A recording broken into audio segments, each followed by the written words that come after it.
Welcome to the regular Friday program of the City Club of Portland. I'm Mary Kramer, president of the club. Our first order of business today is to welcome our new members. I'll call their names and ask them to stand, and then we'll give them a round of applause to welcome them. First of all is Frank Dixon, partner, Dixon and Friedman. Next is Margie Krentz, executive director, Intel Corporation. And last is Peter Stevens, headmaster, Oregon Episcopal School. Let's give them a warm welcome.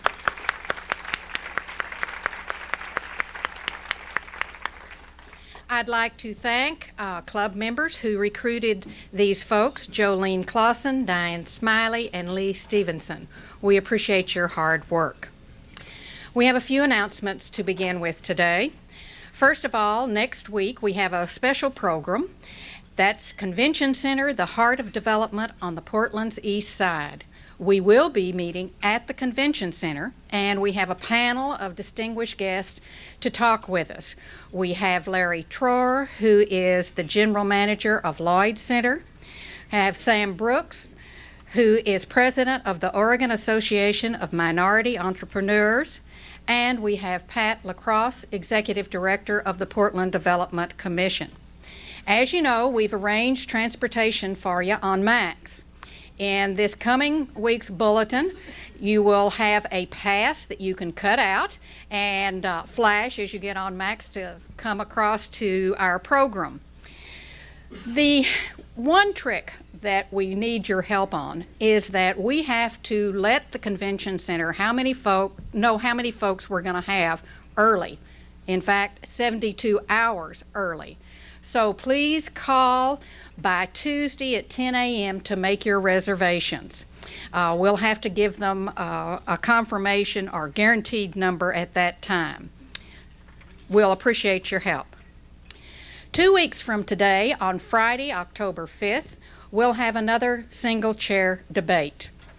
As you know, when we issue invitations to a debate, if one candidate declines, we have the candidate who accepts on our podium in a single chair debate. At that time, we will have Secretary of State Barbara Roberts, Democratic candidate for governor. Attorney General Dave Frohnmeyer has declined our invitation. Also printed in this week's bulletin was a reservation form for that program. Please fill it out and send it in early. We'll be at the Hilton for that program. As you know, City Club and Merrillhurst College have joined together to have a course on public affairs. We are delighted to announce that that course is beginning today. The students are here, and we're delighted that they are. And we also have with us Dr. Nancy Wilgenbush. Nancy, would you stand? We'd like to thank Nancy for her brilliant idea, and we're delighted that this course is launched. Let's give her a warm round of thank you.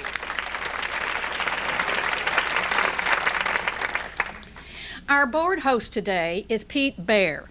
He's treasurer of our club and a loan officer with National Mortgage Company. He will have the privilege of the first question today.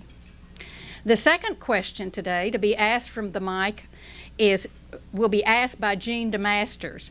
Jean is a member of the program committee, and she's executive director of Burnside Projects.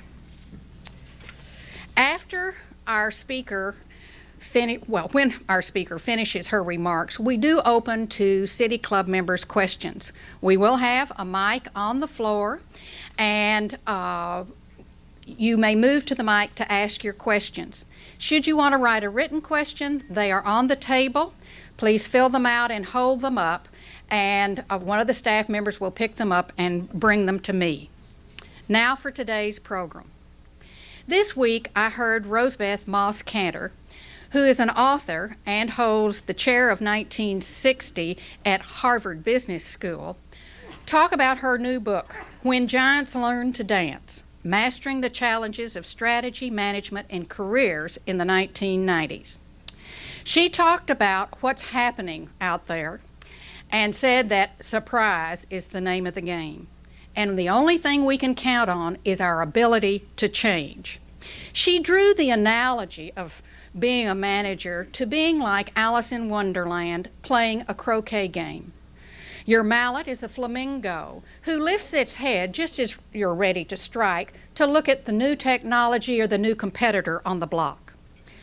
Of course, there's the ball, which is a hedgehog, and he's not satisfied with where he is, so he moves off to another location because there's no such thing as loyalty anymore. The hoops, they change positions all the time as the Queen of Hearts calls out some new government regulations or a corporate raider comes into the limelight. It looks like it's happening in politics, too. If you kept up with the news this week, you see that some of the voters have limited tenure of office holders. Voters in another 2 states ousted incumbents. And campaign reform for financing seems to be on the table. People are watching the results. Today we have Sharon Rodine, president of the National Women's.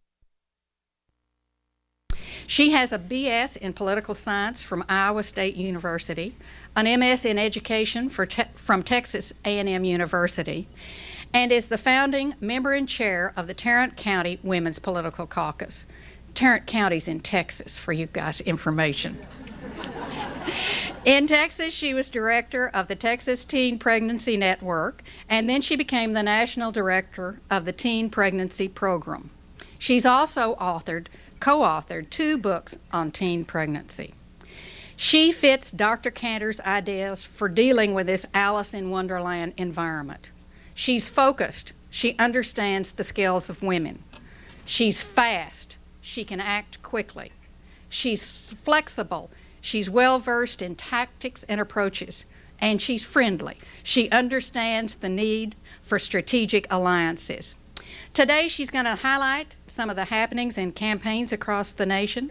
She's going to talk about barriers preventing women from moving into public office, and she's going to talk about the strategies they can use to overcome those barriers. Please join me in welcoming Sharon Rodine.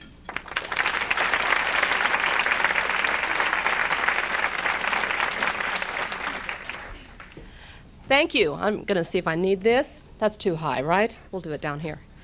That was a nice Texas accent introduction. She said it was in Tarrant County was in Texas. Now it is, and actually it's Fort Worth, Texas. F-O-A-T-W-U-T-H. She didn't tell you that because she's from Dallas, which was, the little suburb next door. I'm delighted to be here. There's a gal in our office that's from Portland originally, and it was drizzling in D.C. a couple weeks ago, and she said, this is what you're headed toward. This is what we call Portland sunshine. I went back and tell her I've seen Portland sunshine, and it is spectacular. It's really marvelous. We had our 1987 National Convention here also, and so it's a nice coming back. I'm going to talk a lot about women in politics. That's what I talk a lot about. But let me say right up front to all you good guys in the audience, this is the topic, we're going to talk about it, but it's a partnership situation here that we're all about. And if we're going to move things forward in this country, women aren't going to do it alone. We know we can't do it alone. And so we welcome and invite support from all the good men who believe that maybe if we gender balance our government and give some opportunities to some more folks, that we might all be in a better situation here. And actually, I love men. I live with 3 of them, a 6-year-old and a 11-year-old and somebody who's going to turn 40 real soon, and he's not going to forget it. Because we've got big plans, big plans. 1990, in case you haven't realized it, is certainly an election year, right? We're on the home stretch now. Things are going to heat up. More yard signs are going to come up, more billboards, more radio, more TV here. And it's not only a dress rehearsal for 1992 as we gear up for presidential elections, but due to reapportionment, new decade, new census, all of that kind of stuff, it's an important election because the folks that are elected now are going to have a long-lasting impact. They're going to take those Crayolas and draw new lines and divide up new districts. And so this is a critical, critical time. I've been to half the states in the last year since I was elected as president of the National Women's Political Caucus. I tell people my luggage is shot. The family's on automatic pilot, but here we go. It's an exciting time to get out and about to the local communities and the states, because you are where things are happening. You are where people are making a difference. Let me just tell you, if you are waiting for the answers to come down from on high from Capitol Hill in Washington, D.C., we are all going to grow old and die, because it's not going to happen. They move at such a pedestrian pace that the good things that are happening in terms of changing communities, changing quality of life, changing people's lives are happening at the local and state level. And if we're going to fix it nationally, y'all are just going to have to bubble up as we move forward here. It's a changing political landscape out there. Lots of wild cards for this new decade and this new election cycle here. And the elected officials that think it's politics as usual are going to be in for a rude awakening come November. They really are. Issues are moving voters right now, more than party affiliations in some areas. There's a lot of voter unrest, as she was mentioning. People are ready to change some things out there. They feel their interests aren't being served. They're ready to make some changes. The economy's flattening in some places, flattening in D.C. Woo! You know, real estate had been going sky high for a long time, and things are starting to flatten, and people are getting a little nervous. The bill for the greed and take the money and run antics of the 80s is coming due with the S&L scandals, HUD, all those stories that have been unraveling. Just when we thought peace had broken out all over, there's this madman in the Middle East that triggers this quick military global mobilization here. And so we find ourselves in a scenario that's a bit of a surprise to all of us, and nobody's really sure where it's heading. And overall out there across the country, there's a feeling that the stakes are too high, whether we're talking about education, environment, energy, drugs, you name the issue, that at this point in time the stakes are too high. We have got to have new leadership. We have got to have new ideas. We've got to have some new responses. We cannot just continue on automatic pilot at this point in time. Women, we think, at the Women's Political Caucus, are going to provide a whole lot of new leadership, a whole lot of new leadership. Anybody that's done a year 2000 study, and both the public and private sectors have done a lot of these, know that the numbers are on our side. We are the new pool of talent that's going to be tapped out there for a lot of the roles in both public and private sectors. And what I see traveling around, I see women framing the dialogue, building coalitions, shaping agendas, providing the margin of victory in a lot of races, finding new resources, taking on new responsibilities, and that's exciting. I think it's a good time in the 90s. I think it's going to be our decade to move out in larger numbers, because first of all, I think it's a good time for the values that are traditionally ascribed to women. And I'm speaking in generalizations here. This is the gospel according to Sharon. Nobody has to agree with it. Let me say that also. Absolutely. But I think it is a good time for values that people traditionally ascribe to women: of caring, collaboration, justice, integrity, common sense, service to others. Good example was the mayoral primary that we had in D.C. a week or so ago. The gal that won, Sharon Dixon, was always ranked 3rd or 4th in the polls until she got the Washington Post endorsement 3 days in a row. They were a little obvious about who they were supporting, but her theme was clean house. She went around with a shovel, went around with the broom, clean house. Now, I'm sure you all saw the videotape of our former mayor at the Vista Hotel. If you haven't, somebody's probably got a copy to show you here. If there ever was a city that was ready to clean house, it's our nation's capital. She won on that theme. She won on the theme of it's time for moral integrity. It's time for moral leadership. And the voters responded. We've got a button at the caucus that says clean up politics, elect women, and it's selling real well too in several places around the country other than D.C. I think the 90s are going to be a good time for the leadership styles that women have traditionally brought to the public and private arena. Women are seasoned pros at juggling, planning, delegating. We've been organizing our lives and the lives of everyone around us for a whole lot of time now. We like to get things done. We don't like to waste time or money. We like things that are cost-effective and result-oriented. We're used to building coalitions. We think inclusiveness is something to be encouraged. And we're really interested in setting up win-win situations, and it's about time for that. Nothing against the old male sports model of I won, will cream you, kill, maim, destroy, but I think we're past that. I really do. It's also a good time for our issues. Those issues that used to be, you know, remember the 70s? Some of you don't. Well, some of you were young. Some of you like me do. And remember all those things that used to be quote unquote women's issues, childcare, family medical leave, peace, environment, healthcare, housing, homelessness. Where are they now? They're on the national agenda. Women have helped move them there. Women are going to be needed to move them forward. And I think the best example of our issues coming to the national agenda is what was the classic photo op in the 1988 presidential election this past time. It was different than before. What was it previously? Previously it was a cold, snowy New Hampshire day, steamy cup of coffee outside the factory gate, shaking hands with the guys coming in with their lunch buckets. Wasn't that the big, this is on the presidential trail, this is what we're doing? Last time, it was a child care center. Candidates were jumping over themselves to get into a child care center. And the guy that was photographed more often in a child care center won, while his opponent was out riding around in a tank. Right?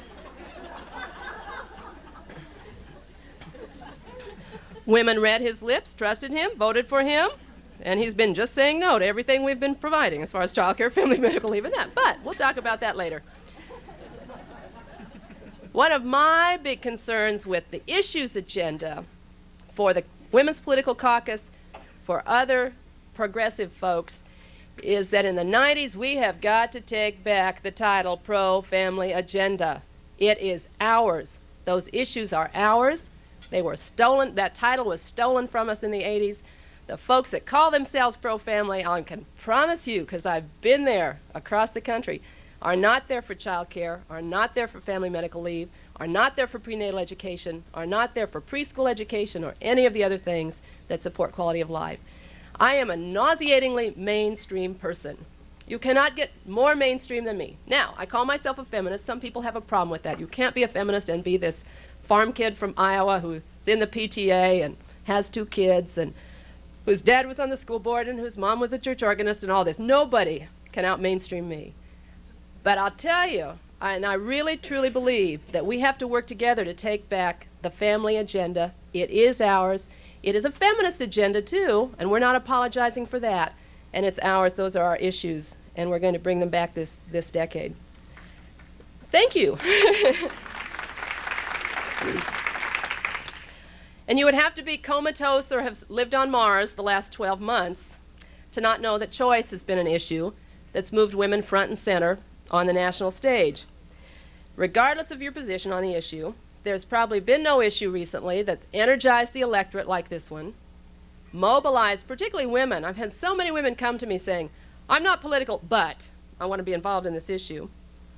We've seen a lot of single-issue voting and people not apologizing about it. We had a press conference a little earlier, and one of the reporters said, but, isn't this awful, single-issue voting? No, it's not awful. If that's a priority for that person, let them vote that issue, no problem. People are crossing party lines on this issue. Party affiliations are falling by the wayside. And the exciting thing for us, women are providing the margin of victory on this issue. I live in Virginia. Let me tell you, it was Republican women who crossed party lines last fall that elected Doug Wilder governor of Virginia. He squeaked by, and for the lieutenant governor also, follow me on this. It was Republican women who crossed party lines on the choice issue that moved Don Beyer from Volvo dealer to lieutenant governor. Got that? Volvo dealer to lieutenant governor. No previous public service experience. The changing political landscape on that issue, and the political analysts that are on your Sunday TV, do you get those out here, the national TV shows, the guys that sit back on the couch potato stuff back in D.C. and sit there and analyze what's really happening around the country? Drive me nuts, because they keep saying all these things like, well, it's not going to be an issue. And I'm going, you're wrong. It's going to be an issue. It's going to be an issue. It's going to be an issue. It's going to continue to be. Nationally, lots of things have been shifting. Lee Atwater declared his party the umbrella on choice now. That was a shift. Jim Corder, who lost to Governor Florio in New Jersey, 2 weeks after the election, said he looked unto his heart and decided he was pro-choice. And I said, that's fine. His heart or his polls or whatever he's looking unto, that's fine. We've got a lot of candidates saying I've just crystallized, I love this word, crystallized my position. That's a crystal ball. Then I have people that get upset saying, well, they're just a new convert, and we were here 10 years ago. And I go, who cares? You know, come forward, take converts, it's fine. Sam Nunn? Sam Nunn. This past week, did you read it here? It has decided he's pro-choice. What is he running for? Something. Keep an eye. He's looking beyond the boundaries of Georgia, I can tell you.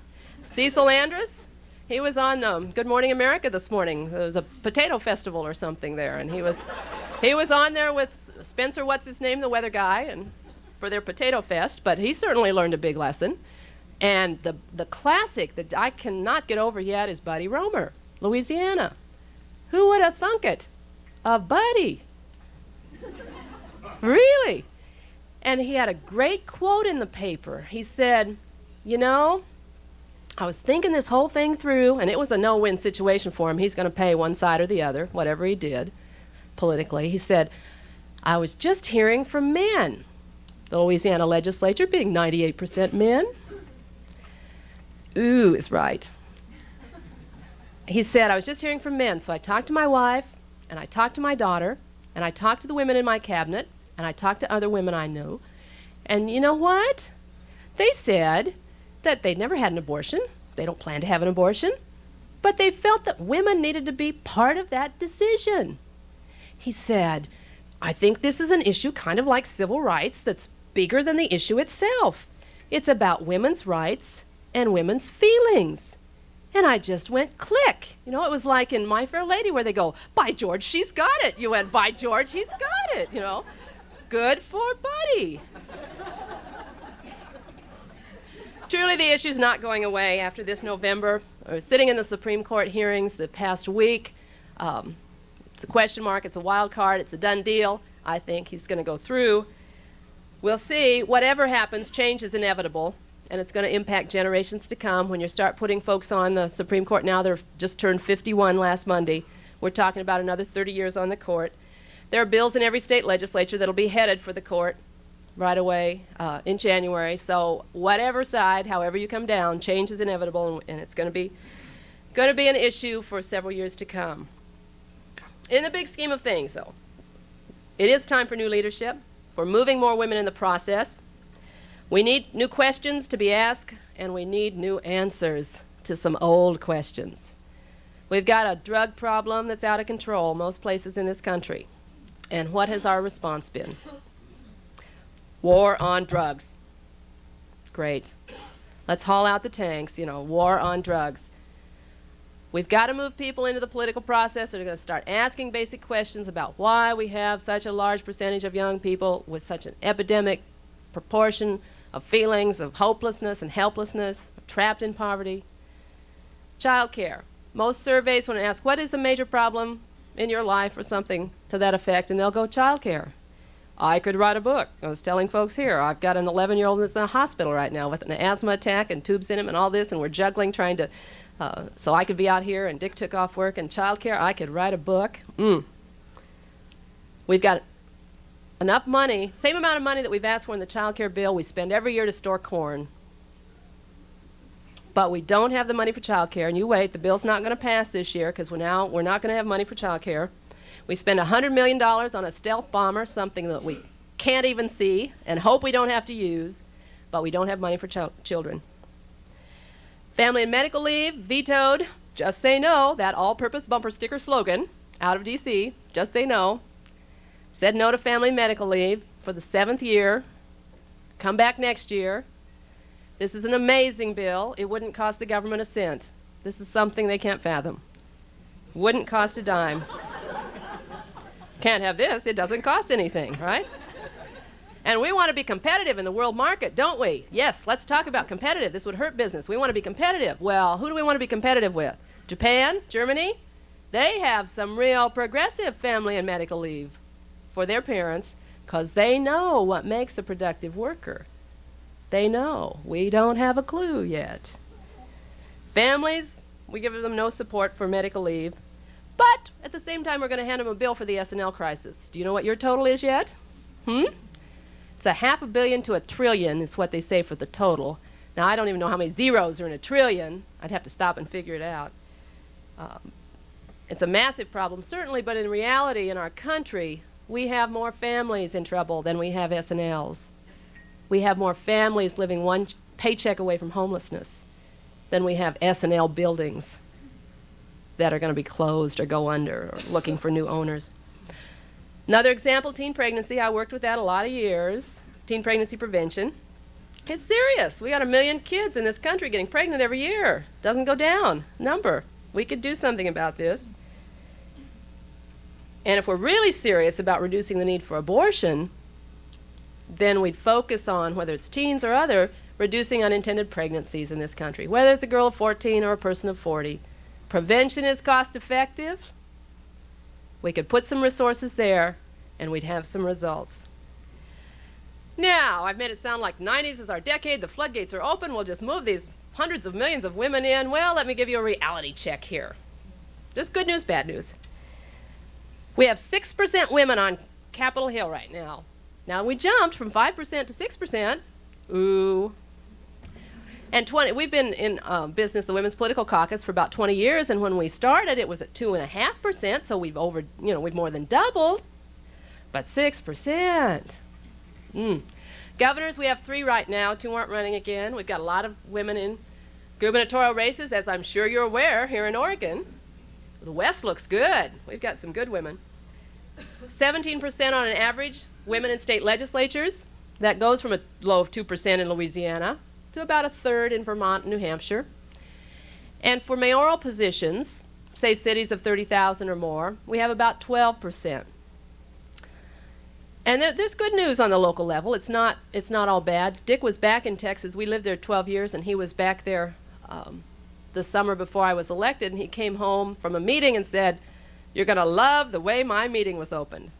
And he always thinks I'm going to be real impressed with everything. So I said, "Okay, tell me, He said, the man stood up and said, "Welcome to Texas, the state where men are men and women are mayors." And it's true. Houston, Dallas, Galveston, San Antonio, El Paso, Corpus Christi. We're not talking about small little towns here. We're talking about some major metropolitan areas. And it's the same kind of story in California and many other states. So we are moving forward at the local level. Reporters ask me all the time, how come there are all these wonderful high-profile women running for elected office all of a sudden? I said, well, they're not all of a sudden. Check it out. Some of them have a 20-year track record there, and we've been pushing a lot of them in the political pipeline for those many years. There are some high-profile races, certainly. The West looks really good. You can take some governorships right up and down from Alaska down to California. Senator's race, perhaps out in Hawaii. It's a dead heat right now. The West looks good. We're learning some hard lessons.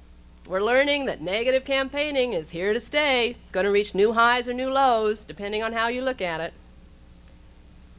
And if you didn't follow the Texas race, you just need to talk to somebody about it, because it's going to be the classic in negative campaigning, the textbook case. Money, money, money, money, money is the other lesson. Money, money, money, money, money. Ann Richards had to raise $1 million for the 30-day runoff for her primary. Not the primary, 30 days. She got done with the primary. She was out of money. She had to raise $1 million for the 30-day runoff.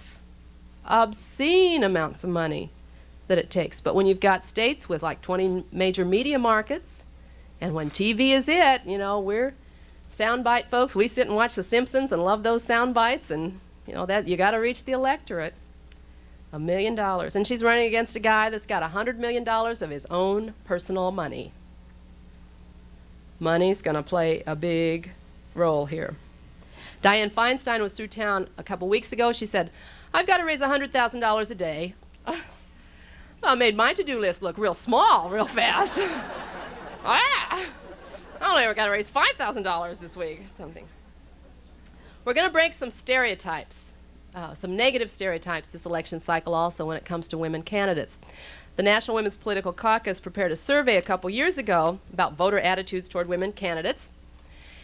And the positive attributes that they gave women candidates were that we were better managers, more detail-oriented, more caring, more creative in our responses, and more honest. Now, the negative stereotypes they had We're too emotional. We're not good in a crisis. We don't understand budgets. You know, we have a bake sale mentality. And the last one, we don't understand defense. You know, boy toys, G.I. Joe, all that. I've got 2 boys. I swore I'm not buying him a gun. I'm not getting, you know, and by the time he's 3, he's wearing G.I. Joe underwear. It's part of the culture. It just happens by osmosis or something. The negatives are going to fade real fast in the 90s, though, I think. And I think a lot of them are going to fade this election cycle. Anybody talks to Ann Richards and tells her she is too emotional to run for office, please. What she's been through, in the primary even, in one of the last debates, just crazy, dirty, awful stuff, and death threats and all kinds of things. And one guy turned to her, one of the minor candidates who was just there to kind of be there, turned to her and said, you know, if you're not off the wagon after this week, you're cured. And she said, yeah, that's about it. So it's tough, but too emotional? No, I don't think so. Not good in a crisis? Talked to Dianne Feinstein. She entered the mayor's office the day a mayor got shot and a city councilman got shot. She said she put her hand down to feel his pulse and her finger went right through. I mean, not good in a crisis? No. Not true. Budgets, I love that one. You know, we have a group of men from Congress meeting out at Andrews Air Force Base right now, trying to put our federal budget in some kind of presentable shape to show the American people. And we have not heard much from them lately, have we? It is a disaster. We have a budget out of control. Women, we've lived on budgets. We do the grocery lists and things. We live on budgets. We know budgets. And Martha Griffiths was in town a few weeks ago speaking to the National Press Club, and somebody asked her a similar question. Now, women and, you know, the military or budgets and that kind of thing. And she said, listen, no woman I know would ever spend $600 for a toilet seat. I thought, tell 'em, Martha. And the defense really too. I mean, this is my favorite one here. And all the pictures you see in the paper right now, the folks going to Saudi Arabia, you see a lot of women, don't you? Photos of women telling their kids goodbye. Women are in the military. Panama, a woman was in the military there leading the charge. But my greatest feeling that would be, you know, a wonderful change if we had a lot more women in the whole area in terms of Armed Services Committee and everything. I'm just sure I would put money on this, that if we had an Armed Services Committee that was at least half women before the end of the first meeting, before halfway point in the first meeting, some woman would raise her hand and say, now about the warranties on these things. Don't you think? I don't buy a mixer, we don't buy a Toro lawn weed eater or anything without a warranty. We're spending millions and billions of dollars on things that have no warranties. I would ask the question, I'm sure a lot of you would. Quickly, barriers that remain to women's involvement in the political process. Incumbency. When in '88 you have 98% of the folks that run for the House of Representatives getting re-elected, and most of those being men, you've got a small window of opportunity. Hard to be a challenger, hard to raise money, hard to do that. Second big barrier is money. Money, money, money, money, money. There are 2 big PACs in this country, political action committees, that support the heavily male Congress right now, and they're called the Republican and Democratic parties. And until women break into those 2 big PACs in a serious way, it's still going to be an uphill battle. Third barrier, I think, and I kind of lump this together, is expectations, culture, and conditioning. When you hear Madeline Kunin talk about being a multi-term governor of Vermont and going to National Governors Association meetings and still by the language and the actions not being expected at the table, you kind of go, ooh. Or when I hear my little 4-year-old neighbor next door, and she comes over and she says, you know, talking about things in life and what do you want to be? She goes, Barbie. She wants to be Barbie, or she wants to be a bride, and I kind of clutch. Until her mom says, but what does Michael, my 6-year-old, want to be? And I go, well, all right, a Teenage Mutant Ninja Turtle, so I guess it's okay. Maybe we shouldn't get too concerned yet. The fourth big barrier is the support system that's there for men and not there for women who want to run for public office. General story for a lot of men that are in office, they go to the right college, start making connections. Get in the right fraternity, making connections, contacts. Go to the right law school, still contacts, all that kind of thing. do a little stint in the Guard, maybe in Indiana, someplace. Go to the law firm. You know, by that time you have the photogenic wife. You're photogenic yourself, of course. You have a photogenic wife, 2 kids, and you run for office the first time knowing you're going to lose, but it's just for name recognition. So you come back to the law firm, and you get on the United Way board, and you get on the Rotary Club speaking circuit, and then you're somebody else's campaign finance director, and you're all the time making contacts. Second or third time you run and win, and that's all part of the plan. For women, there's nothing like that out there. If they throw their hat in the ring, they may not have stopped and planned it out. They may not have been used to asking for money for themselves, promoting themselves. If they lose, I'll tell you, very few of them come back again. They take it personally. They feel they've let their supporters down, and they don't come out again. And we've got to change that. The caucus has got to change that. Y'all have to help us change that. Lastly here, what can we do? Well, it's going to take women and a lot of good men to, first of all, define our goals and just charge ahead. What are we after? A gender-balanced government. Need to say it right up front. All levels, national, state, and local. That's fine. A level playing field. Scares some guys. I know you guys here would find that hard to believe, but it scares some guys. Campaign and Elections magazine, this last issue, had an article. Truly, the title was How to Defeat Women and Blacks. Yes, yes. And they talked about Ann Richards, and they talked about Harvey Gantt, and they talked about, well, and they quoted us in there when we were talking about something about women candidates. You know, I was apoplectic, my staff was apoplectic. Hopefully this next issue, they're putting in our article on how to beat Bubba. We had a good time. We toned it down. The final version is very toned down. The first version could be sold for big bucks. Could be big bucks. We're interested in feminizing power, not poverty, and we're interested in opening opportunities to people based on their skill, interest, and ability to do the job, not whether you're male or female. This is not a new idea. Frederick Douglass said way back then, that great abolitionist, a government supplied by men alone is a government half supplied, like a bird without a wing, one wing, unable to soar to its highest and its best. What we're about is building support systems, getting serious about raising money, getting serious about identifying, recruiting, training, and supporting women that should be in public sector leadership positions, making our personal commitments to helping inclusiveness in the process, pulling people in. We're in it for the long haul. And for women, unfortunately, nothing's come easy in our history here. We must have patience. I was sharing yesterday with the folks a little piece of political trivial pursuit. Let me try it on you. You folks that know the answer from yesterday. No fair here.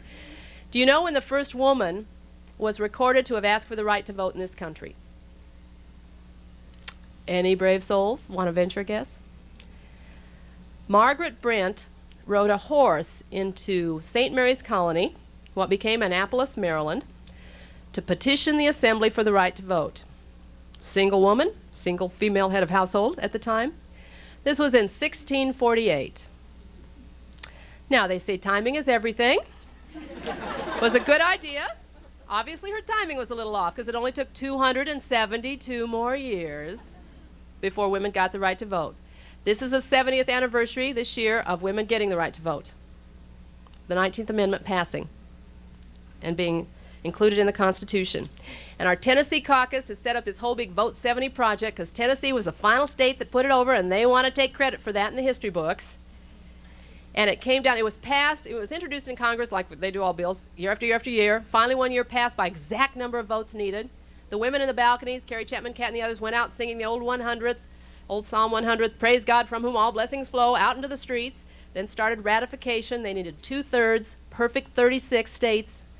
Got down to the last state that could possibly pass it, and oh my God, it was Tennessee. It was in the South. Sons of the South, save our Southern women.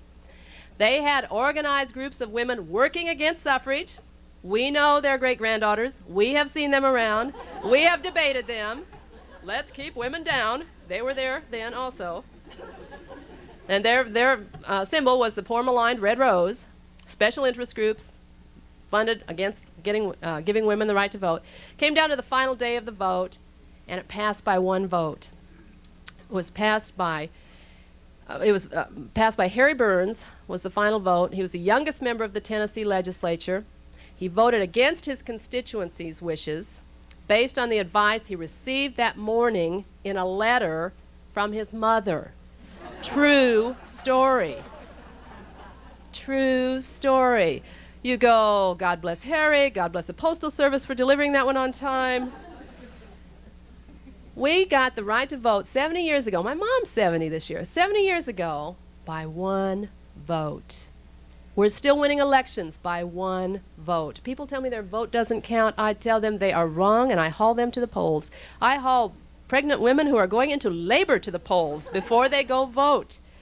We won an election in Illinois by the toss of a coin when the recount came out identical for a state legislative race this year. We're winning. It takes one. So when people say, I can't do anything, wrong. Mrs. Burns didn't plan to go in the history books when she wrote that letter. Harry didn't plan to go in the history books when he voted. Rosa Parks didn't plan to go in the history books when she said she was too tired to get up and move to the back of the bus. It's just regular folks doing what they can that moves everything forward. It is time to soar to our highest and our best. We can, and we truly believe at the Women's Political Caucus, when more women win, we all win. And what we're here to do and invite you to help us do is help women win with women, win for women, and to help them win for themselves. Thank you.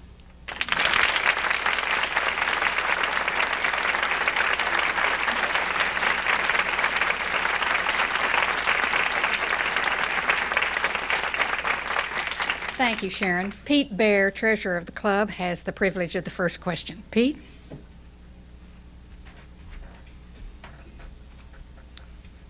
Thank you, Mary. Thank you, Sharon. Yeah.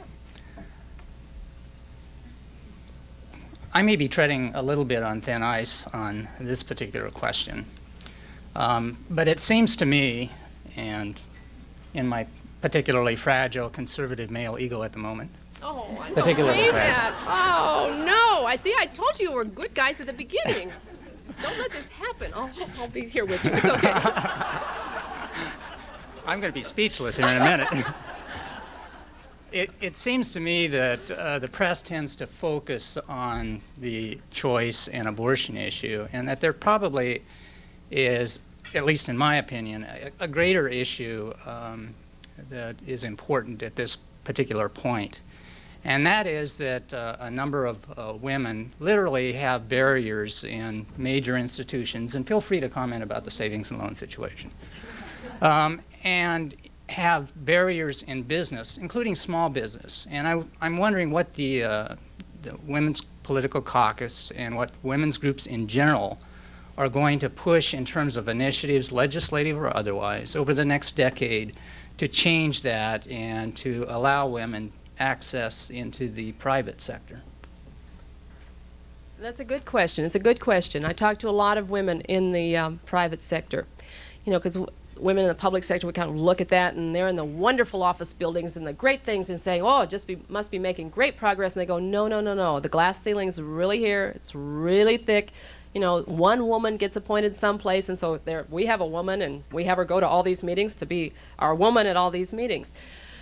What we're trying to do in the Women's Political Caucus is set up a lot of networks and dialoguing opportunities with women in the private sector, because we do sometimes speak different language, different vocabulary, have different high priority needs on our personal agendas or our public agendas. And we need to broaden the agenda to understand what women's workplace needs are, not only for lower income women, because we know that their child care and their health coverage and their all sorts of things, but women all up and down the economic scale, different educational backgrounds and everything. What we're basically trying to do is do a lot of talking right now and identifying priorities and trying to find the common ground, because there's a lot of common ground out there, but we need to build those networks, and we haven't always built them. We've been kind of charging off through our political stuff, and they've been moving up the career ladder or trying to in the private sector, and we've gone on maybe not, you know, paths like this, but paths going this way where we haven't really connected as much as we need to. But you're right. We need to, and there's some real concerns there. Jean DeMaster from the Program Committee has the privilege of the second question. Jean? With Judge Souter almost certainly going to be confirmed for the Supreme Court and the balance of the Supreme Court swinging maybe backwards, I'm interested in your thoughts on how the organizing in the women's movement, or how organizing should go to both protect the gains that have been made since the early 70s, as well as look to continuing making gains in the 90s? Yeah, good question. I think Souter, I don't think anybody's going to vote against him on the committee unless something happens in a big way. There may be some abstentions, I don't know. And the women's community, we came out Friday and said, we joined some other women's groups saying, women of America were asking some clear, direct questions about our fundamental right to privacy in the Constitution. Unless they're answered, we have some concerns about his nomination. I think a lot of the folks on the committee feel this is the best we're going to get.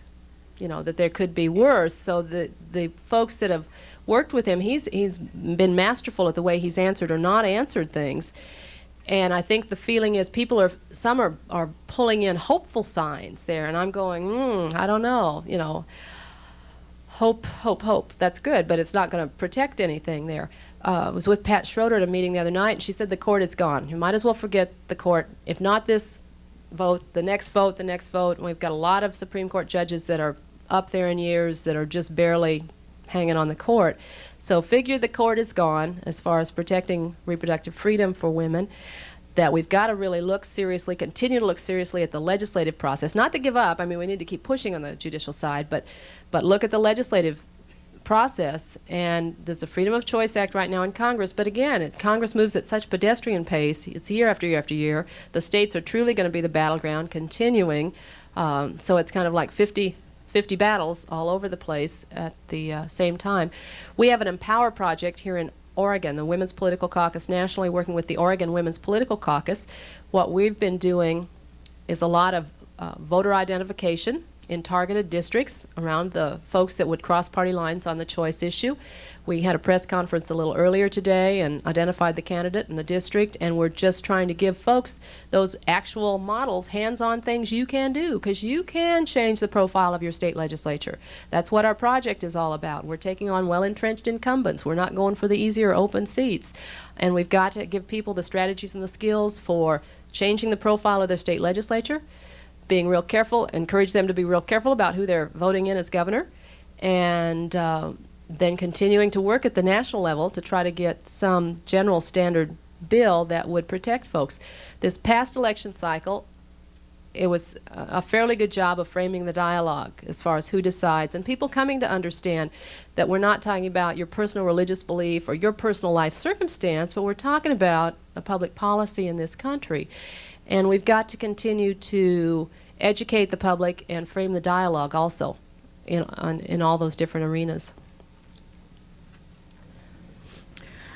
You've spent quite a bit of time on state and local government, and the talk of the 19th Amendment, the right to vote, reminds me that 40% of the states already had been granted the right to vote by the time the national suffrage bill was passed.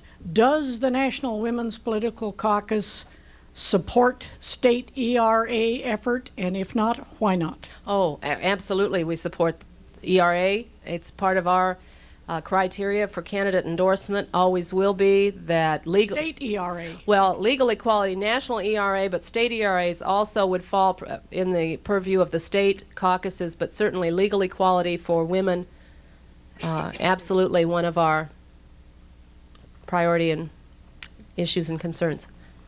Yeah. Can I just point to him?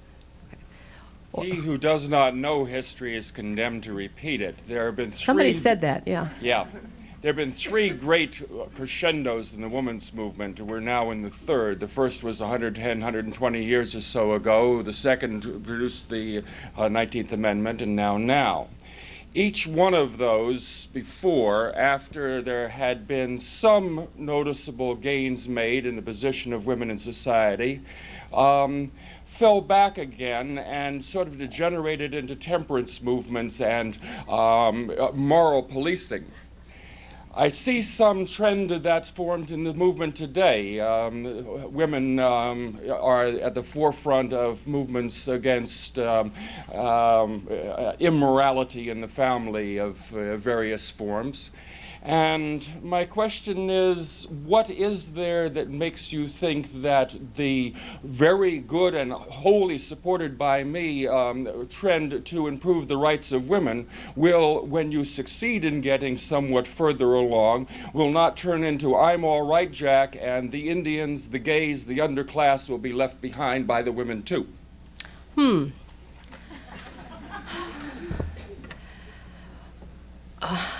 Well, I think, again, I think it falls back on a lot of things that we've come through a process, women, I'm speaking we women, the last several decades of moving issues forward, not just women's issues, quote unquote, but peace, environment, so many other issues, civil rights, all of those, through coalitions with a real commitment to inclusiveness. I really think it's kind of ingrained in the movement right now that it is an inclusive type of feeling as we move forward. Certainly women aren't a homogeneous lump, and there are women that are on all sides of different issues. But I think that the numbers are on our side to start. Women are starting to vote in ways and numbers that are making their votes count. We're the majority of the population. We're the majority of people registered to vote. We're the majority of people voting. I think it's all hinges upon framing dialogues, educating folks, building the coalitions, having an inclusive type of effort, and moving it forward. You know, you can never say never on down the line as far as a movement, but I would hope, given the way it's been processing and moving over the last few decades, I don't think it's been an elitist type of thing to that effect. I think it's been more of an anybody interested, let's move forward. And when we move everybody forward and open the process to everybody, we'll have a better process. Mary McWilliams, City Club member. You've spoken a lot about the qualities of women that are advantages in leadership, as well as the stereotypes that are used against us. I wondered if you'd add a bit more about the qualities that we have that may not serve us well, that are more intrinsic things rather than the environment that may impede us, and what we need to do to work on those to be certain that we're successful. Okay, well, this is off the top of my head in general, but we apologize for a lot all the time. You know, I'm sorry if everything's not right for everybody, because we're used to doing that at home or wherever. I gesture a lot, send things flying. So it's always, you know, if things go wrong, well, we're sorry. Also, I think we don't promote ourselves real well sometimes. Whether it's with candidates, we talk to them about asking for money. They can ask for money for anybody else, but to ask for themselves or to stand up and say, vote for me, I deserve this job. Women, it's not inbred in them. It takes a lot of work. I think lots of times standing up and feeling we've got an opinion that's of equal dignity and worth to yours or yours or yours or yours, and feeling comfortable expressing it often is not there all the time for women, that we need more work in that area. And I think we also need a lot more attention to the fact that we have a whole lot of skills we don't give ourselves credit for. Because truly, when you look at your local school or your PTA or your church or your whatever, it's a whole bunch of women that are there organizing and doing and getting it done and running it often, or have been over the years. And it's a lot for a lot of the women that are not gainfully employed outside the home. There's still the societal feeling that, you know, what do you do? Well, I'm a homemaker. Oh. We've got a lot of things like that, images, perceptions, promoting ourselves, feeling good about ourselves and the choices we make, that we've really got to work on. And people say, you know, women are your own worst enemy. You're your own worst enemy. And I go, well, I don't think that's true, but I don't think all the time we're our own best friends and building networks the way we should. Gretchen Beener, City Club member. I'd like to pick up on your comments to the prior question. I noticed the demographics here. I've been a member for a while, and I know what they look like on a normal meeting, and the demographics today are quite different. Are they? In terms of Surprise. male. Yes. You all have to carry the message forth then to the folks that aren't here. This is not unusual that in my experience of going to meetings where a woman speaker from one of the major feminist type organizations, or what is perceived as a woman's issue kind of organization, is a speaker, we hear a lot of conversation and discussion from business leaders, congressional leaders, etc., about how important women's issues are, and talking about what we've got to do and take advantage of our women. And yet I see this happening. What is the political caucus doing to try and break through this, and the rest of us, what can we do to break through this perception that we have a meeting with a nationally recognized leader, and who are here, the majority are women? I'm preaching to the choir. Is that, yes, right, instead of those that need to be converted. The Women's Political Caucus is doing a lot of things that I think other groups are doing, and I welcome new ideas from many of you too, but that's providing a lot of opportunities to dialogue, trying to develop coalitions, doing a lot of linking with other groups, trying to find common issues and common agendas. And we've got to watch language. We've got to move away from just women's issues, because they're not. Kids, children, child care are not just women's issues. And we've got to not be guilty of perpetuating that kind of rhetoric too. They're family issues, they're parenting issues. It is my husband that is home taking off the week so he can be with our kiddo in the hospital, and that's not a woman's issue. It's a sick child, and its daddy is there, and it's a parenting issue. And I think language has a lot to do with it. I think, again, expectations and things, who knows? Some crazy woman was coming here to speak with all these crazy ideas, and you're going, no, we're talking about life and all of us and communities and the government and how it's running.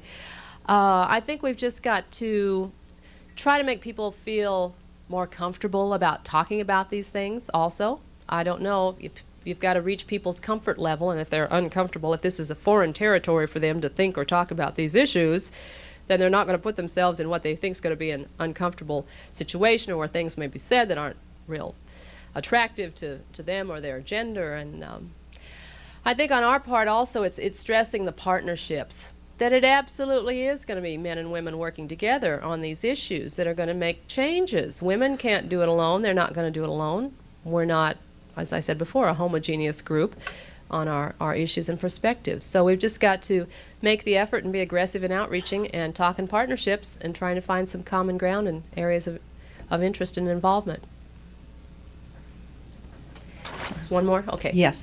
I'm Jeanette Turk. I'm a member of City Club and campaign manager for the No on 8 and 10 campaign, the campaign that is fighting the 2 anti-choice measures on the November ballot. It's with sadness and dismay that we learn that the City Club has decided not to take a position on those, not to study them. I encourage the people in this room to call the City Club. I do have to call the question and ask that the City Club take a position. Since choice is an issue, Sharon, what is the possibility of getting the Freedom of Choice Act passed through Congress, which would put into law what Roe v. Wade is? Yes. Versus Wade. Yes. There's a chance. Certainly, there's 150 sponsors or so on it now. But again, things move so slowly, and we've got so many things. We've got a few weeks left in Congress in session there. More things for them to handle right now than they're ever going to get handled. The budget deficit, the government's budget needing to be authorized for the coming year, the rumors of furloughs for federal employees. This is our annual September. Here come the furloughs rumors. No way to run a government, but there are always so many other things, it seems like, immediate at the moment.